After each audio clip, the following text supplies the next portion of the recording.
El impacto en la vida nacional por la implementación de un modelo económico neoliberal fue analizado recientemente en la Universidad Nacional Autónoma de Honduras. Conocedores del tema fueron convocados para compartir sus experiencias y conocimientos en un simposio que fue coordinado por la Dirección de Investigación Científica Universitaria. Profesionales que exteriorizaron la visión del sector productivo, social y estatal participaron en este encuentro.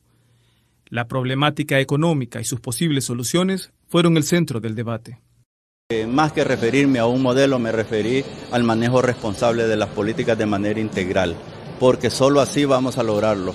No importa la ideología, no importa si son de derechas o de izquierdas, cuando tenemos problemas tan gruesos como la situación fiscal, la situación de la seguridad, la situación de la educación y la situación de la salud, ahí no se necesita ningún tipo de sesgo político. Lo que se ocupa es responsabilidad y utilizar a los mejores hondureños para que puedan ayudarnos a liderar el proceso de cambio que es de todos.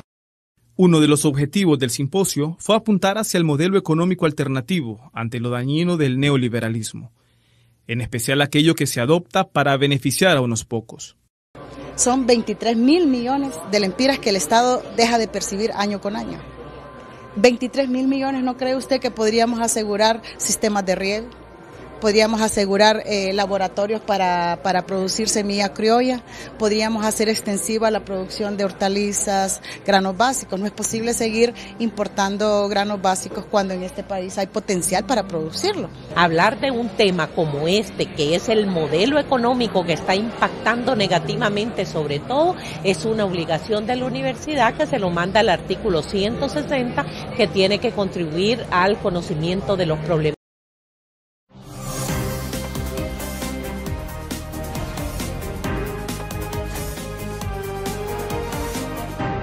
Un aproximado de 137 millones de dólares menos comparados al mismo periodo de tiempo del año 2015 son las cifras poco alentadoras en ingresos por exportaciones en Honduras. Ahí donde vemos que, por ejemplo, ha habido sustitución a escala demasiado grande de cultivos y actividades que se daban, por ejemplo, en toda la costa norte y que ahora es palma africana. ¿Qué va a pasar cuando la palma africana hay un exceso de oferta y los precios caigan, que ya ha habido eso? Esto se resume en un 4,4% menos capital generado por la salida al mercado internacional de productos como la tilapia, el café, melones, manufactura y el azúcar. Mucha parte de la seguridad alimentaria nuestra ahora depende más que todo de tener acceso a remesas o algún tipo de empleo de carácter temporal. Honduras se convirtió en un país importador. La mayor cantidad de sus productos de consumo masivo son importados, desde la tecnología hasta los granos básicos. Honduras dejó de producir granos básicos y frutas que tradicionalmente eran exportadas a los Estados Unidos y Europa. Ahora todo lo que consumen es importado. Así se reporta una rebaja de divisas en el Estado y en la empresa privada. Esta baja de ingresos de divisas repercute en la empresa privada del aparato gubernamental, que luego extiende su impacto hasta los bolsillos de la población. A pesar de esta realidad, los empresarios hondureños continúan con su discurso en apoyo al presidente Juan Orlando Hernández. Abrimos los mercados más rápido de lo que tenemos capacidad de habernos desarrollado. Por eso que el tema de exportaciones va lento. Eso es terrible para la economía nacional porque nosotros tenemos una economía tan frágil que una pérdida de un porcentaje, aunque se vea pequeño, pero golpea mucho más que vamos a empezar a tener problemas con los precios de los insumos en los mercados internacionales. La sustitución a la falta de esos ingresos de divisas son hechas por las remesas que envían a diario millones de hondureños que trabajan en países como España y Estados Unidos, quienes al final son los que sostienen la economía nacional. Dazaef Aguilar, Hispan TV, Tegucigalpa.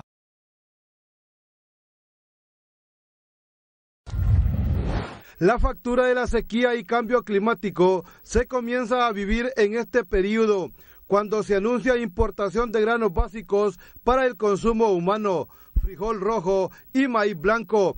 Esto sería previo a un análisis de la Secretaría de Desarrollo Económico. En el caso del desabasto, claro, somos deficitarios y hay que cubrir esa demanda. En este momento de desarrollo económico hace los análisis de mercado, cantidades y eso para ese análisis hacerlo llegar a lo que es la cadena que está conformada y dirigida por la Secretaría de Agricultura y Ganadería. En tanto no suceda eso, nosotros no podemos actuar en el sentido de autorizar la importación o no, y qué cantidad. Si bien es cierto, ha habido producción, pero no es la suficiente, porque el Instituto Hondureño de Mercadeo Agrícola no ha podido adquirir la cantidad necesaria para garantizar el consumo nacional. Antes producíamos para los nuestros y producíamos para importar a los países vecinos, a los países centroamericanos. Eso significa que lo que se pudo hacer antes, perfectamente se puede hacer ahora, siempre y cuando se mantenga los incentivos que el productor necesita para la producción nacional. En pocos días estaremos anunciando la importación de granos y entre ellos el frijol. Honduras necesita 2 millones de quintales de frijol para atender la demanda nacional. Aún no existe la cantidad de quintales, tanto frijoles como maíz para importar. Será la mesa de desabasto que establezca la cantidad y la fecha de la importación, pero se asegura que será en forma ordenada y regulado. Aquí lo más importante es que esto tiene que ser en orden y regulado. O sea, tratar de que no se autorice una importación cuando está saliendo producción nacional. Y básicamente es eso, pues, es ir construyendo esa productividad que nos permita no seguir importando, no seguir erogando divisas hacia el exterior para traer productos tan básicos como es el maíz. Mire, recuerde, hay incentivos claves, ¿no? Por ejemplo, los sistemas de riego. Estamos hablando de cosechas de agua, ya pasó el verano, estamos a las puertas del invierno pronosticado por los meteorólogos y aún no se han comenzado los proyectos de cosecha de agua. ¿Cuándo los vamos a hacer para nosotros? Esto es una incertidumbre. La deuda externa asciende en este momento a 5.924 millones de dólares, lo que representa el 28.9% del Producto Interno Bruto, tendencia que indica alza de un 7% en los 2 primeros meses del año en relación al año anterior, según las autoridades del Banco Central de Honduras. Algunas estimaciones del presidente del Foro Social de Deuda Externa de Honduras, Nelson García Lobo, el país centroamericano mantiene una deuda acumulada de unos 10.000 millones de dólares, de la que el 60% corresponde a empresarios externos. El resto es endeudamiento interno, lo que representa una carga de 25.000 lempiras para cada hondureño. Según este mismo economista, el Estado paga a capital e intereses mucho más de lo que se invierte en salud y en educación, lo que es altamente preocupante debido a que gran parte del presupuesto de la nación se destina a cubrir una deuda que en vez de ir a la baja cada año se erogan más recursos. ¿Qué se hace con los recursos por los que el país se ha visto en la necesidad de endeudarse? Esto lo sabrán las personas que lo administran. Lo que sí se sabe es que gran parte de estos se destinan a programas sociales, que lejos de aliviar esta pesada carga social de un país muy pobre, va acostumbrando a sus habitantes a esperar el asistencialismo gubernamental, que regala alimento y que aliviará por unos días el hambre sin dar prioridad a la producción y a ser productivos y a pagar la enorme deuda por la cual hasta quienes están por nacer tendrán que trabajar para vivir en la indigencia.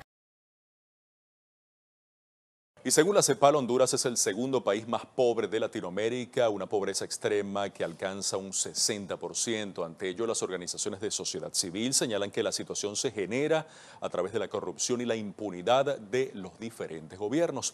Vamos a conocer más detalles. En las calles, señalan las estadísticas del Foro Social de la Deuda Externa, existen más de 2 millones de personas subempleadas viviendo de la economía informal. No tengo para comer, ni para vestirme, ni para nada. Ellos me mandan todo. Con esas palabras, no les miento.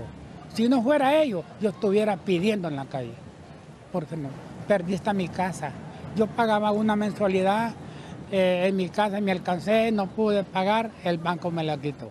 Para los expertos en el tema económico, la situación se origina en la ausencia de políticas sociales que fomenten el desarrollo y mejoren las condiciones de vida. No va a cambiar los niveles de pobreza porque es un aspecto de carácter estructural, que no lo vamos a reducir con paliativos de dar un bono para que pueda sobrevivir un tiempito. No estamos habilitando a las personas que se están incorporando a la vida productiva. Mientras desde otros sectores aseguran que la corrupción que vive el país incrementa aceleradamente las desigualdades sociales. La impunidad y la corrupción que han estado aparejadas en Honduras, porque la impunidad ha hecho fomentación de la corrupción, le ha dado tantos efectos negativos al país que podríamos medirlos en los diferentes aspectos, en lo político, en lo económico y en lo social.